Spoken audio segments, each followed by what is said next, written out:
तो साथियों, जय हिंद जय भारत। मैं मदन लाल आज़ाद, संस्थापक संयोजक ठगी पीड़ित जमाकर्ता परिवार और all India bike board taxi union, आज दिनांक 23 अक्टूबर 2024 को आपके समक्ष प्रस्तुत हूँ राजधानी दिल्ली से।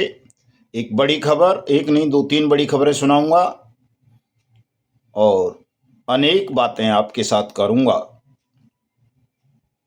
लेकिन उससे पहले मैं हमेशा की तरह आप सबसे ये अनुरोध करूंगा कि वीडियो को पूरा सुनेंगे, ध्यान से सुनेंगे। कोई बात समझ में ना आए तो दोबारा सुनेंगे, एकांत में सुनेंगे। और कोई बात अधूरी लगे तो पिछले वीडियो सुन लेंगे, चूँकि कम समय होता है और पूरी बात आधे घंटे में नहीं ख़त्म की जा सकती या बताई जा सकती, चूँकि ये मामला जिस पर हम खबरें बताते हैं, विश्लेषण प्रस्तुत करते हैं, वो देश के 42 करोड़ लोगों के साथ हुई योजनाबद्ध ठगी से जुड़ा है। और 42 करोड़ ही क्या साथियों, तो पूरा देश ठगा जा चुका है। मैं हमेशा बताता हूँ, आज ये भी बताऊंगा कि क्यों ठगा जा चुका है, कैसे ठगा जा चुका है।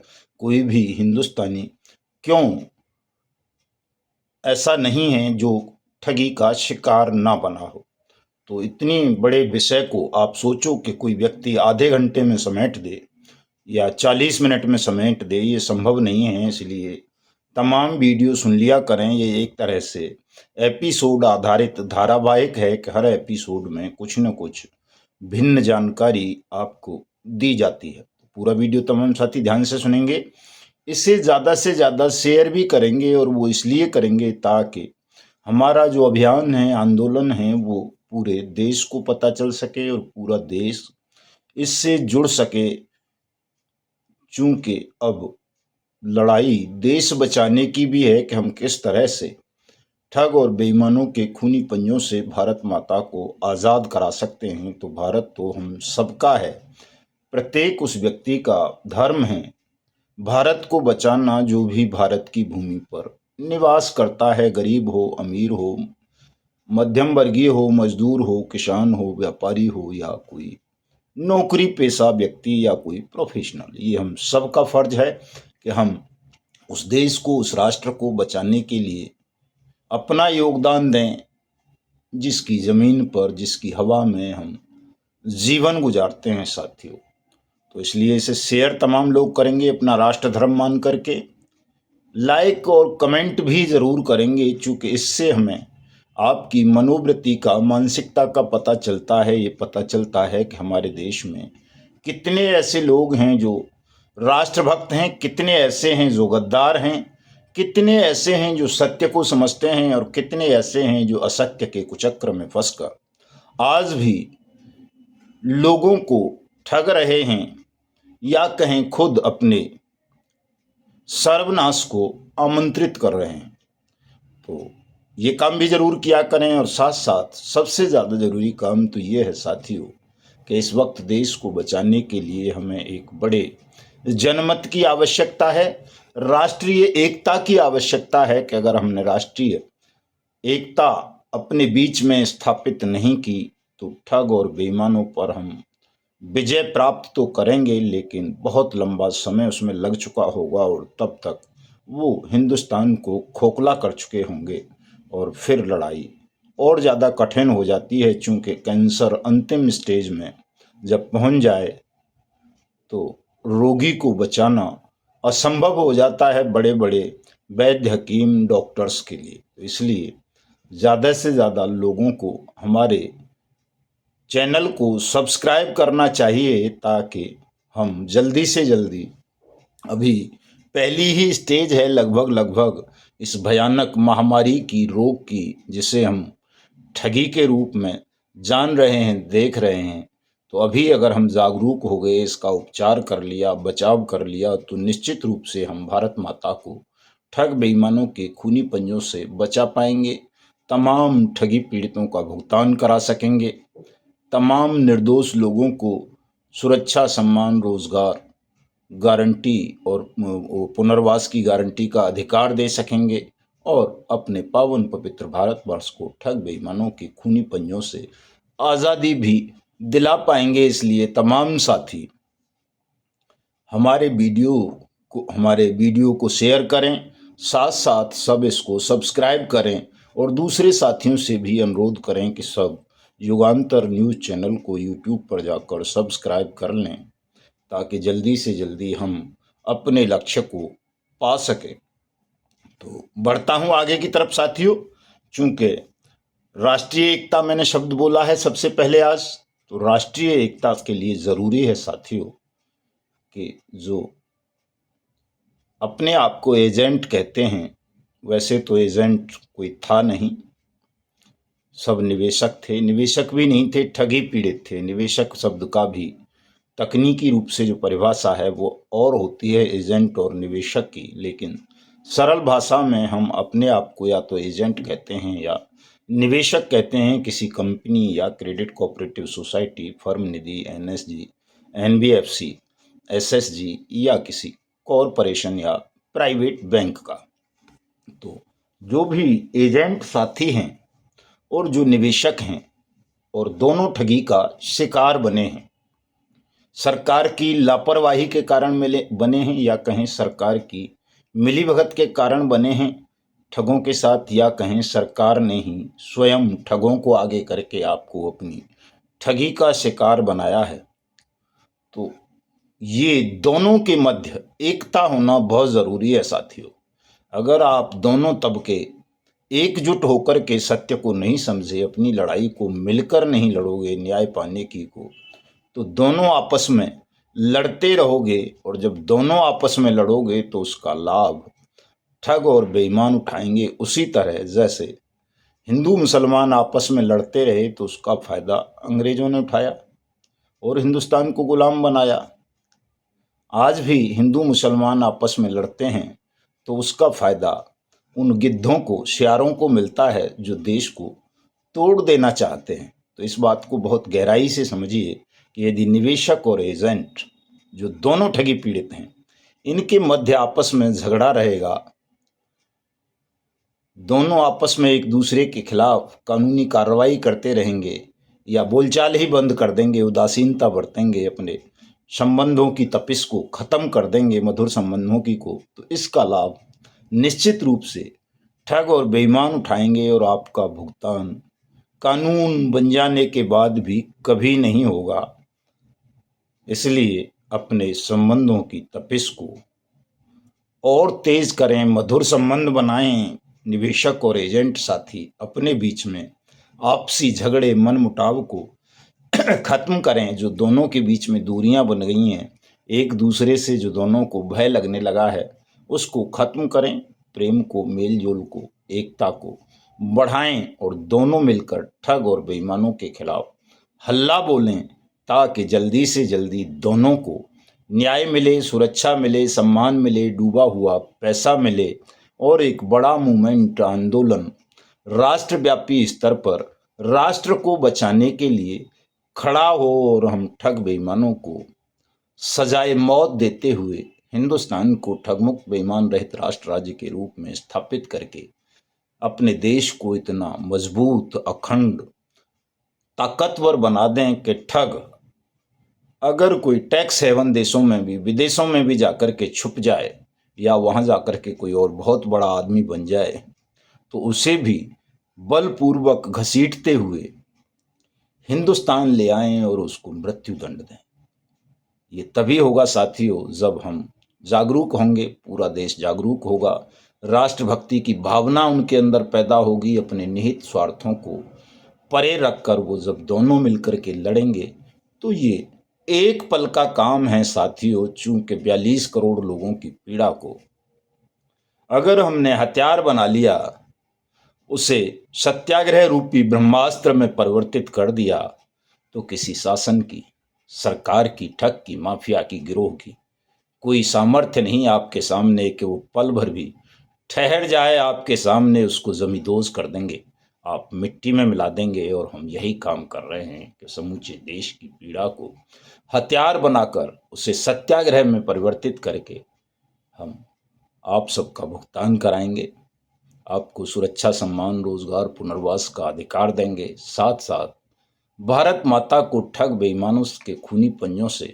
मुक्त करवाकर एक ऐसा अखंड, विशाल, मजबूत, शक्तिशाली, समृद्ध देश आपको देंगे जहां कोई भूखा, भयभीत, विपन्न, असहाय, बेरोजगार, गरीब,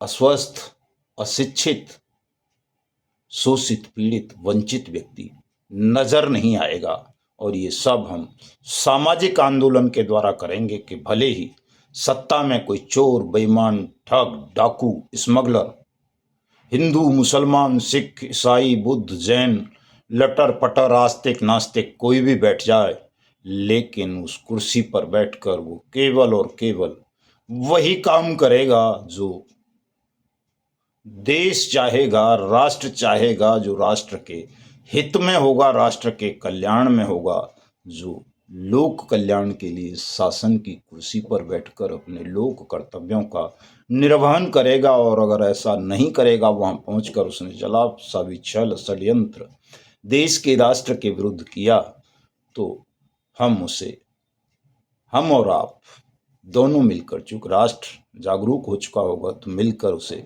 बिना किसी चुनाव के पल भर में सत्ता की कुर्सी से उठाकर गंदे नालों में फेंक देंगे, या फिर उसको बेईमानी, छल, सत्ता की कुर्सी पर बैठकर, न्याय की कुर्सी पर बैठकर करने के आरोप में अविलंब मृत्युदंड देंगे साथियों। तो ऐसे भारत की परिकल्पना है हमारी, इसमें आप सब जुड़िए। यदि आपके अंदर तनिक भी राष्ट्रभक्ति से है, सत्य और न्याय के प्रति आपके मन में जरा सी भी निष्ठा है, तो आप सब हमारे इस महान आंदोलन से जुड़िए। चूंकि पिछले 1 सितंबर 2024 से लगातार हम राष्ट्रव्यापी स्तर पर देश के हर जिले में, हर तहसील में अनिश्चितकालीन असहयोग आंदोलन ठग, बेईमान, माफिया, गुंडा गिरोह और बेईमान सिस्टम के खिलाफ चला रहे हैं।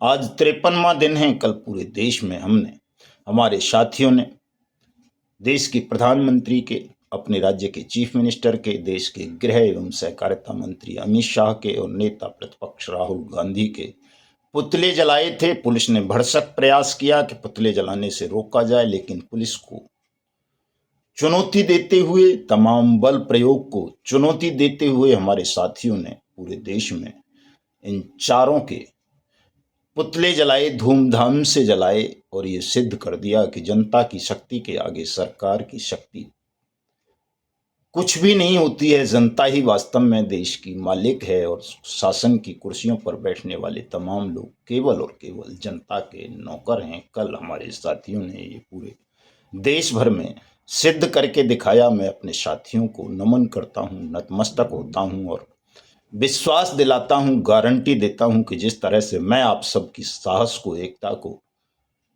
हौसले को, विवेकशीलता को, धैर्य को नमन कर रहा हूँ, नतमस्तक हो रहा हूँ, वो दिन बहुत जल्दी आएगा जब न केवल प्रधानमंत्री बल्कि प्रत्येक राज्य का मुख्यमंत्री, गवर्नर, न्यायाधीश, एसपी, डीएम, सिपाही, थानेदार, ये लटरम पटरम जितने भी हैं, सब आपको नमन करेंगे, नतमस्तक होंगे, और ये सब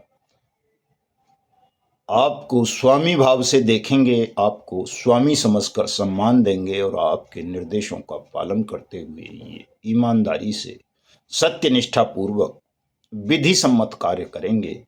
और जो ऐसा नहीं करेगा उसे आप हटा देंगे। इतनी ताकत आपको मिलने वाली है साथियों। तो जुड़िए इस अभियान से, फैलाइए इस आंदोलन को, देश भर में घर घर लेकर के जाइए। क्योंकि अब देश में कोई व्यक्ति ऐसा नहीं है जो ठगी का शिकार ना बना हुआ हो। 42 करोड़ से ज्यादा हिंदुस्तानी पोंजी स्कीम्स चलाने वाली ठग कंपनीज और क्रेडिट कोऑपरेटिव सोसाइटीज वगैरह का शिकार हुए हैं।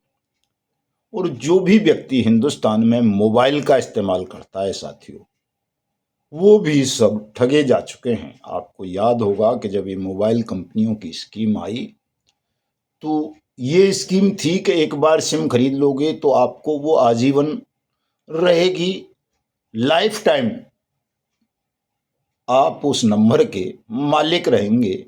और आपको ये कहकर ये सिम थमा दी गई थी। लगभग 130 करोड़ लोग मोबाइल इस्तेमाल करते हैं। आज हिंदुस्तान में 140 करोड़ आबादी है देश की, और सच्चाई यह है कि केवल 28 दिन की लाइफ आपकी मोबाइल कंपनीज ने बांध दी है। 28 दिन बाद अगर आपने उसको रिचार्ज नहीं कराया तो वो नंबर सिम बंद हो जाती है। तो आप समझ लो कि आपका लाइफ टाइम केवल 28 दिन कर दिया मोबाइल कंपनियों ने धोखाधड़ी और ठगी करते हुए। और रिचार्ज कितना महंगा कर दिया है, कितना बढ़ाती जा रही हैं, क्या क्या षड्यंत्र आपके खिलाफ रचा है, ये आप सब भुक्तभोगी हैं, जानते होंगे साथियों। तो इसलिए मैं कहता हूं कि पूरा देश ठगी का शिकार बना दिया गया है या बनाया जा चुका है, लेकिन हम समझ नहीं पा रहे कि हमारे साथ ठगी हो रही है, धोखाधड़ी हो रही है। शासन की क्या जिम्मेदारी थी इन मामलों में कि देश की जनता को वो ठगी से, उत्पीड़न से, शोषण से बचाते और जनता को ठगने वाले, शोषण करने वालों के खिलाफ विधि सम्मत कार्रवाई करते। लेकिन शासक मूक बन गया है, कोई कार्रवाई नहीं करता ठगों के खिलाफ साथियों। जहां ज्यादा हो हल्ला मचता है वहां कार्रवाई करता है, बाकी तो वो मौन बैठा रहता है, केवल अपना हिस्सा वसूलता रहता है ठगों से और बेईमानों से कि उसका हिस्सा उसे मिल जाए। बाकी कोई देश को लूट रहा है, ठग रहा है तो ठगता रहे। शासन में बैठे हुए लोगों को इससे कोई परहेज नहीं है, कोई असर नहीं पड़ता है। कल तो एक और बड़ा विकट मामला साथियों सामने आया है। अभी तक आपने फर्जी आईएएस सुने थे, फर्जी आईपीएस सुने थे, फर्जी थानेदार सुने होंगे, फर्जी जीएसटी अधिकारी सुने होंगे, फर्जी इनकम टैक्स या ईडी के अधिकारी सुने होंगे। कल तो गुजरात में एक फर्जी कोर्ट ही मिल गई। कुछ ठगों ने फर्जी कोर्ट स्थापित कर ली अदालत, और उसमें बाकायदा ऐसे आदेश पारित किए जो अपनी असली वाली अदालतें करती हैं, जैसे सुप्रीम कोर्ट, हाई कोर्ट या ट्रिब्यूनल वगैरह। और कोई एक दो दिन नहीं चली, वो पूरे 5-6 साल चलती रही। सैकड़ों करोड़ रुपए का घोटाला कर दिया, हजारों केस निपटा दिए, कितने ही तो कैदी जेलों से बाहर आ गए उस फर्जी कोर्ट के आदेश पर, और सरकारी जमीनों तक पर कब्जा कर लिया उस फर्जी कोर्ट के आदेश से। फर्जी कोर्ट चलाने वालों ने ही, और 6 साल बाद खुलासा हुआ, और दुर्भाग्य से कचहरी के ठीक सामने, कलेक्ट्रेट के सामने वो कोर्ट चलती रही। 6 साल बाद पता चला कि वो फर्जी कोर्ट है, फर्जी जज हैं उसमें, फर्जी स्टाफ है, फर्जी वकील हैं, फर्जी उसके आदेश हैं, और अब वो श्रीमान ठग महोदय गिरफ्तार हुए हैं साथियों। तो आप समझ सकते हो कि देश में किस तरह से फर्जीवाड़ा और ठगी का खेल बहुत बड़े स्तर पर चल रहा है, और आप सब मौन बैठे हैं। ये साथियों देश के प्रति, वतन के प्रति गद्दारी है। मौन को तोड़ो, घरों से बाहर निकलो, और हमारे इस आंदोलन में सहयोगी बनकर देश को बचाओ, और अपना नाम कलंकित मत करो कि भविष्य कल आपको कहे कि हिंदुस्तान के लोग कायर थे, नपुंसक थे, डरपोक थे, गद्दार थे, वतन के प्रति उन्हें प्रेम नहीं था, इसलिए ठग। आजादी के 75 साल तक लगातार, राजनीतिक आजादी मिल जाने के बाद लगातार 75 साल तक उसे ठगते रहे, और वो ठगी की घटनाएं दिनों दिन बढ़ती गईं, और हिंदुस्तान के लोग ठगों का विरोध नहीं कर सके, उनमें इतना साहस नहीं था। तो ऐसा कलंक अपने जीवन में ना लगाएं। सब लोग निकलें, तन से, मन से, धन से, जैसा भी हो सके वैसा सहयोग करें साथियों। और कुछ नहीं कर सकते तो हमारी वाणी को प्रचारित प्रसारित करो, ये भी आपकी राष्ट्रभक्ति में काउंट होगी कि आपने इतना अवश्य किया था। जैसे समुद्र पर जब सेतु बंधन का काम मर्यादा पुरुषोत्तम भगवान श्री राम कर रहे थे, तो गिलहरी भी अपने शरीर पर, बदन पर लगा लगा करके, बालू ला करके पटक रही थी। तो आप गिलहरी की भूमिका में तो रह ही सकते हैं, या वो चिड़िया जो आग बुझाने के लिए चोंच भर पानी सागर या नदी में से ला रही थी, वो काम तो आप कर ही सकते हैं। तो इतना ज़रूर करें तमाम साथी।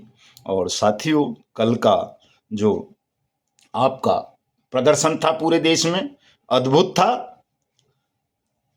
एक बड़ी खबर मैं आपको बता दूं कि आप चीखते रहते थे कि साहब मदन लाल आज़ाद एजेंट साथियों की सुरक्षा के लिए कुछ नहीं करते हैं।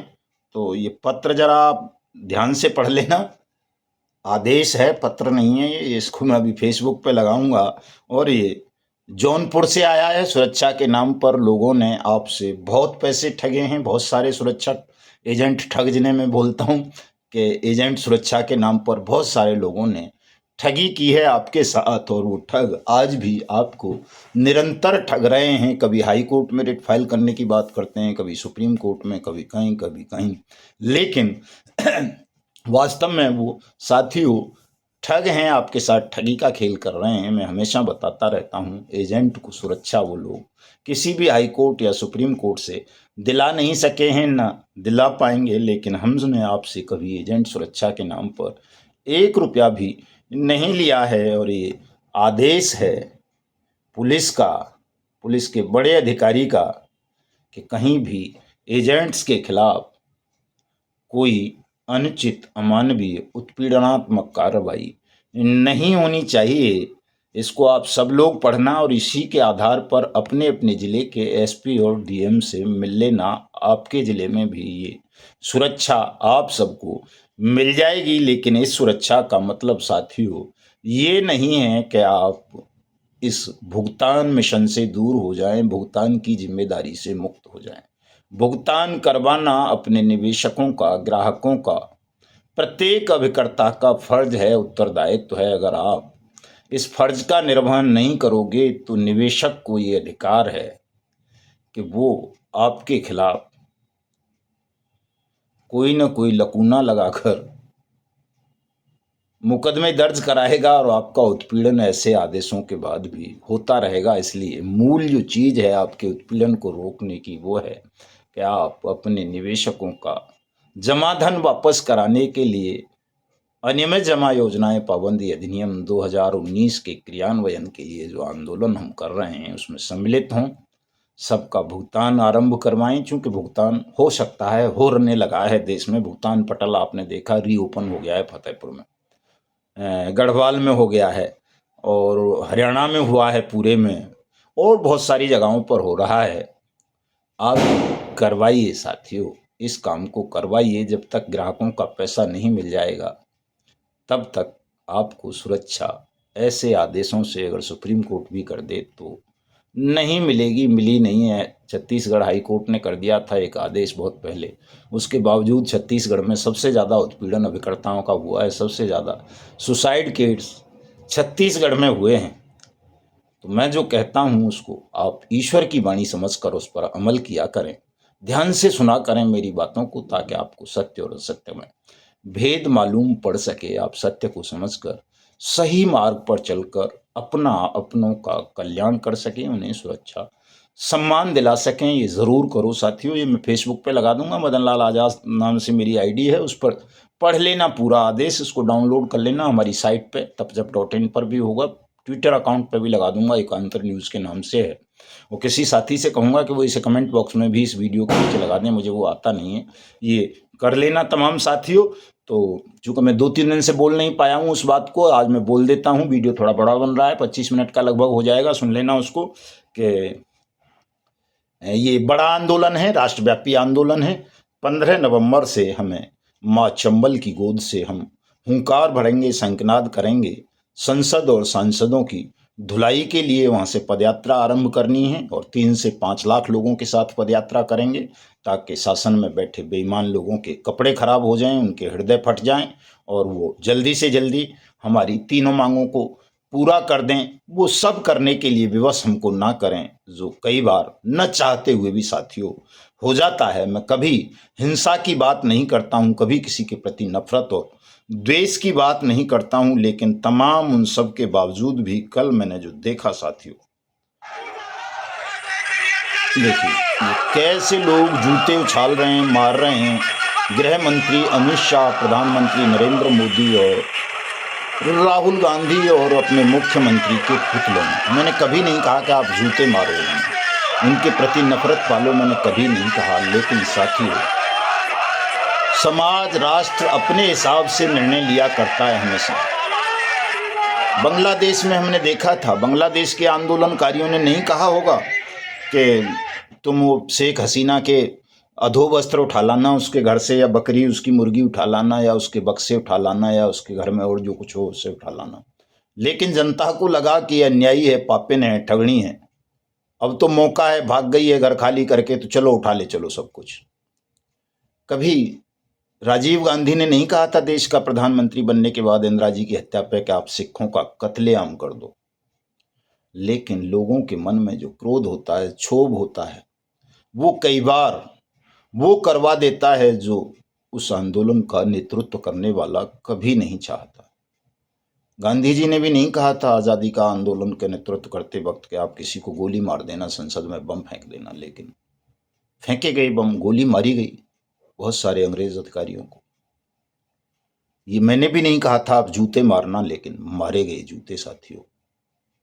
तो शासन इसके लिए जिम्मेदार है। मैं अपने साथियों को जिम्मेदार नहीं ठहराता कि उसने इतनी पीड़ा, इतना शोषण, इतना दर्द दिया है हमारे देश के ठगी पीड़ितों को कि 53 दिन की चीख पुकार के बावजूद भी एक ट्वीट तक प्रधानमंत्री ने या गृह मंत्री ने या राहुल गांधी ने या किसी राज्य के मुख्यमंत्री ने नहीं किया है, जो क्रोध में परिवर्तित होता जा रहा है साथियों। और मैं इस क्रोध को और ज़्यादा भड़कने नहीं देना चाहता कि कल लोग वो स्थिति करें जो नहीं होनी चाहिए। हम दुनिया के सबसे बड़े लोकतांत्रिक मुल्क कहलाए जाते हैं। सत्य और अहिंसा में हमारी नंबर 1 पर गिनती होती है। विश्व गुरु रहे हैं और विश्व गुरु कल अपने किसी प्रधानमंत्री का, गृह मंत्री का, चीफ मिनिस्टर का ये दुर्दशा करे तो थोड़ा बुरा लगेगा, मन को कष्ट होगा। इसलिए शासकों अपनी हवस को, भूख को, बेईमानी की नीयत को त्याग दो मलमूत्र की तरह, अन्यथा आने वाला कल बहुत भयावह होने जा रहा है। संभवतः तुमको भागने भी नहीं दिया जाएगा हिंदुस्तान छोड़ करके, चूंकि तुमने इतना कुकर्म कर दिए हैं, इतने घृणित कर्म किए हैं कि कोई भी सीमा तुम्हारे लिए खुली नहीं होगी कि तुम भाग सको हिंदुस्तान छोड़कर। और भाग भी जाओगे तो वहां से मैं हमेशा कहता हूं बलपूर्वक घसीटते हुए ले आएंगे। तो इसलिए जल्दी से जल्दी अपने अहंकार को त्याग दो, नतमस्तक हो जाओ इस आंदोलन के समक्ष और लोगों को न्याय दो, कानून का पालन करो, जनता को सम्मान दो। अंततः वो तुम्हारी स्वामी हैं और स्वामी के खिलाफ गद्दारी करोगे तो स्वामी लंबे समय तक बर्दाश्त नहीं कर पाता। मैं हूं, बहुत चीज़ों को झेलता हूं, समझता हूं तमाम चीज़ों को कि ये नहीं होना चाहिए, वो नहीं होना चाहिए, लेकिन मेरी अनुपस्थिति में साथियों में कितना जोश, कितना जज्बा और कितनी निर्भीकता होती है साथियों। ये देखकर कल के कार्यक्रमों में मैं हैरान हूं कि हमारे साथियों ने, हमारे कोषाध्यक्ष हैं मथुरा जिला के रामजीत सिंह साहब, कल ज्ञापन दे रहे थे कलेक्टर मथुरा को। सुनिए उन्होंने क्या बोला, ध्यान से सुनिए, भले ही बड़ा वीडियो बन जाए। अभी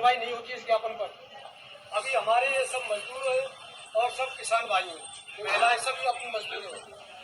आने वाले समय में तहलका मचा दिया जाएगा सर, यहाँ से निकलने नहीं दिया जाएगा किसी को। ये कलेक्टर साहब को कह रहे हैं। हाँ। तो ऐसा भाव, ऐसा विचार ये करोड़ों लोगों के मन में पल रहा है मोदी जी और अमित शाह साहब, और ये रोके नहीं रुकेंगे। मैं भी रोकना चाहूं तो रोक नहीं पाऊंगा उस समय पर जिस दिन ये सब जागरूक हो गए, एकजुट हो गए, इनकी राष्ट्रीय एकता मजबूत हो गई तो आपका अहंकार पल भर में मिट्टी में मिला देगी ये तपझपधारी वीर वीरांगनाओं की विशाल शक्ति। इसलिए सावधान हो जाओ, आदमी बन जाओ, नौकर बनकर अपने मालिकों का हुक्म बजाओ, मालिकों का जो अधिकार है वो उन्हें दे दो, ठग और बेईमानों को दंडित करो। भलाई इसी में है, चूंकि अब बहुत सारे लोग एक एक रुपये से ही हमको सहयोग कर रहे हैं और उस एक एक रुपये से ही हमारे पास पर्याप्त मात्रा में धन आ जाएगा। हमारी केवल एक ही कमजोरी है कि हमारे पास पर्याप्त मात्रा में धन नहीं है, इसलिए ये आंदोलन धीमा है। लेकिन ये भी कह सकते हो, इसको दूसरा पक्ष जब देखोगे तो ये ही हमारी सबसे बड़ी ताकत भी है कि हमारे पास पर्याप्त मात्रा में धन नहीं है। इसलिए तुम ना हमें ईडी से डरा सकते हो, ना सीबीआई से, ना पुलिस से, ना किसी जेल से, ना जिल्लत से, ना मौत से, चूँकि हम पहले ही जेल, जिल्लत, मौत को अपना आभूषण मान चुके हैं। हमारा इतना अपमान आपने कर दिया है, इतनी उपेक्षा कर दी है, इतना दर्द, इतनी पीड़ाएं आपने दे दी हैं कि हमें जेल इस बाहर की दुनिया से ज़्यादा अच्छी और सुरक्षित लगने लगी है।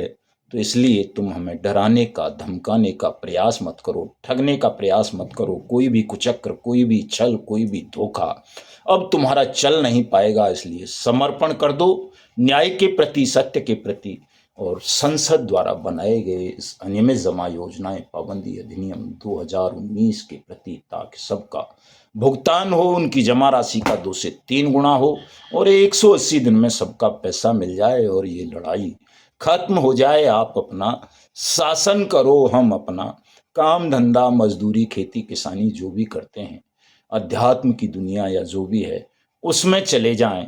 इसी में आपकी, हमारी, राष्ट्र की, सबकी भलाई है। इस सत्य को अस्वीकार मत करो, समझो। बहुत बुरा समय आप लोगों का आने वाला है, चाहे वो विपक्ष में बैठे हों, चाहे सत्ता में बैठे हों, क्योंकि जनता, देश, राष्ट्र अब आपके इस छल को, धोखे को समझ चुका है कि आप लोग वहां पहुंचकर किस तरह देश के खिलाफ योजनाएं बनाते हो, किस तरह देश का शोषण करते हो, किस तरह देश को बेचने का काम करते हो। तो मिलता हूं कल साथियों। फैला दो इस वीडियो को आग की तरह पूरे देश में, राष्ट्रभक्ति का फर्ज समझकर। जय हिंद, जय भारत।